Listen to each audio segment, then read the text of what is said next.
মালতী, এই মালতী, আজকে একটা নতুন ধরনের রেসিপি বানাও না গো।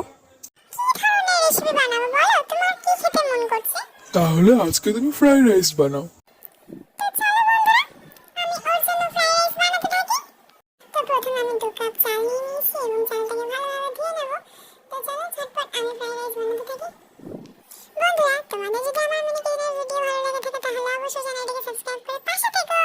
আমিও তো মিনি কিচেনে প্রথমবার ফ্রাইড রাইস বানাচ্ছি। আমি তো ফ্রাইড রাইস বানাতে জানি না, কিন্তু বানাতে তো হবেই যখন ও বলেছে। তো চলো বন্ধুরা, আমি দেখি কতটা আমি ফ্রাইড রাইস বানাতে পারছি। তোমরা ভিডিওটা শেষ পর্যন্ত দেখতে থাকো, আর ভালো লাগলে অবশ্যই একটা লাইক করো এবং বন্ধু-বান্ধবীদের সাথে চ্যানেলটিকে শেয়ার করতে ভুলো না কিন্তু।